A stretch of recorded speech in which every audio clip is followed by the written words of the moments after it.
The Story of an Hour by Kate Chopin.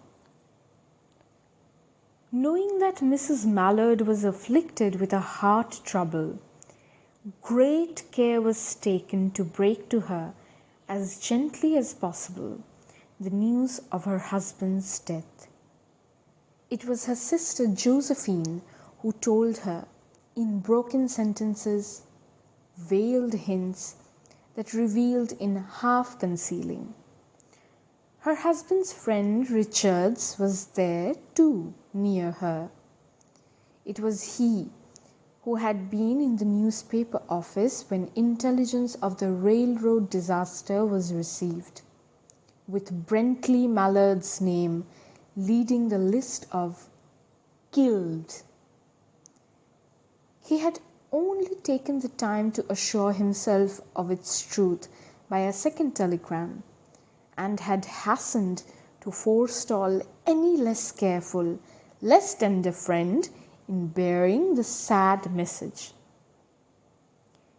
She did not hear the story as many women have heard the same, with a paralyzed inability to accept its significance. She wept at once, with sudden, wild abandonment, in her sister's arms. When the storm of grief had spent itself, she went away to her room alone. She would have no one follow her. There stood, facing the open window, a comfortable, roomy armchair. Into this she sank, pressed down by a physical exhaustion that haunted her body and seemed to reach into her soul.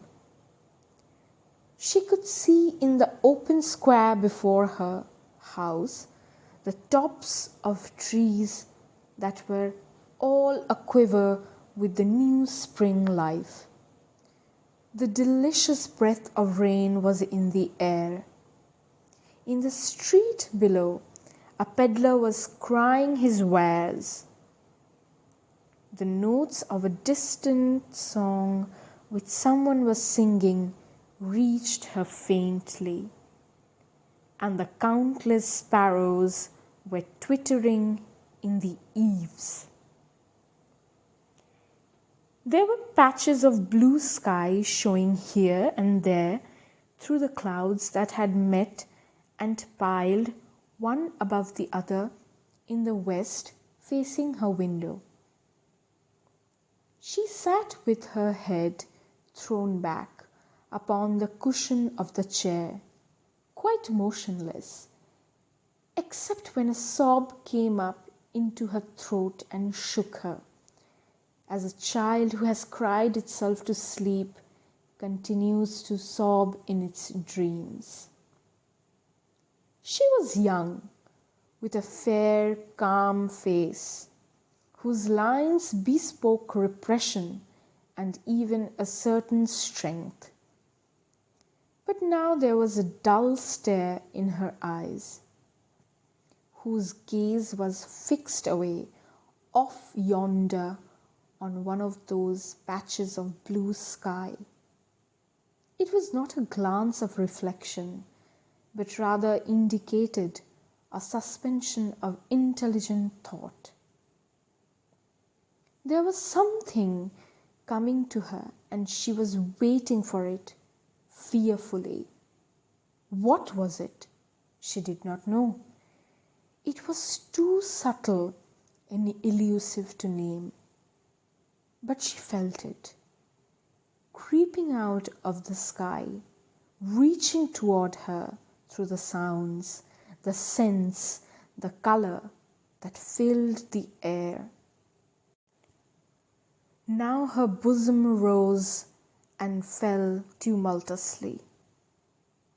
She was beginning to recognize this thing that was approaching to possess her, and she was striving to beat it back with her will, as powerless as her two white, slender hands would have been.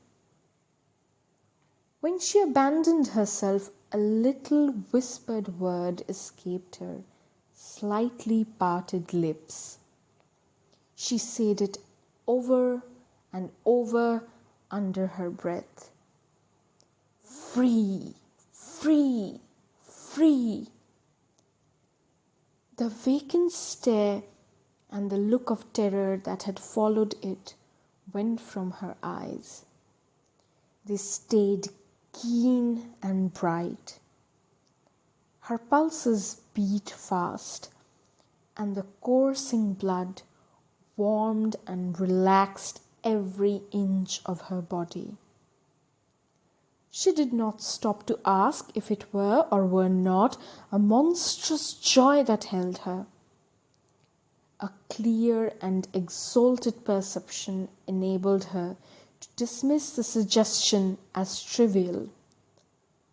She knew that she would weep again when she saw the kind, tender hands folded in death.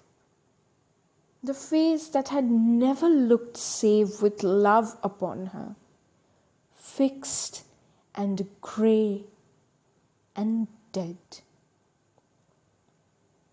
But she saw beyond that bitter moment a long procession of years to come that would belong to her absolutely.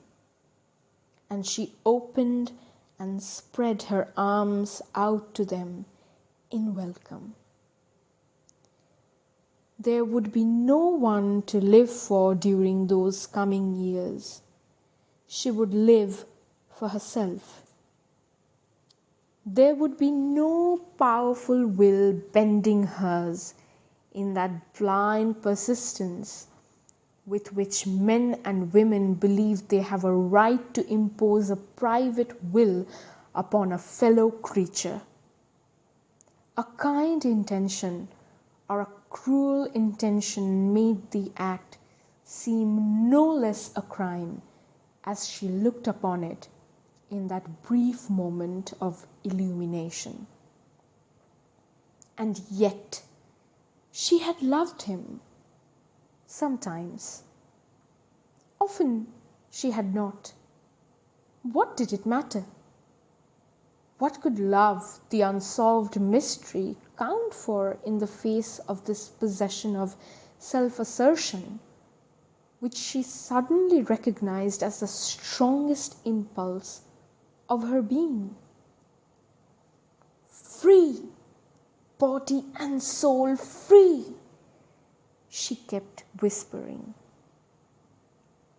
Josephine was kneeling before the closed door with her lips to the keyhole, imploring for admission. Louise, open the door.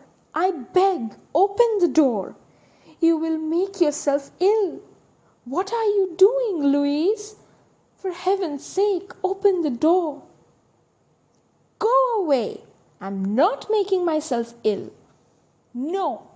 She was drinking in a very elixir of life through that open window. Her fancy was running riot along those days ahead of her. Spring days and summer days and all sorts of days that would be her own.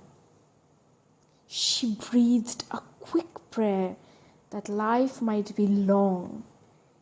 It was only yesterday she had thought with a shudder that life might be long. She arose at length and opened the door to her sister's importunities. There was a feverish triumph in her eyes, and she carried herself unwittingly like a goddess of victory. She clasped her sister's waist, and together they descended the stairs. Richards stood waiting for them at the bottom. Someone was opening the front door with a latch key. It was Brently Mallard who entered, a little travel-stained, composedly carrying his gripsack and umbrella. He had been far from the scene of the accident and did not even know there had been one. He stood amazed at Josephine's piercing cry, at Richard's quick motion to screen him from the view of his wife. When the doctors came, they said she had died of heart disease, of the joy that kills.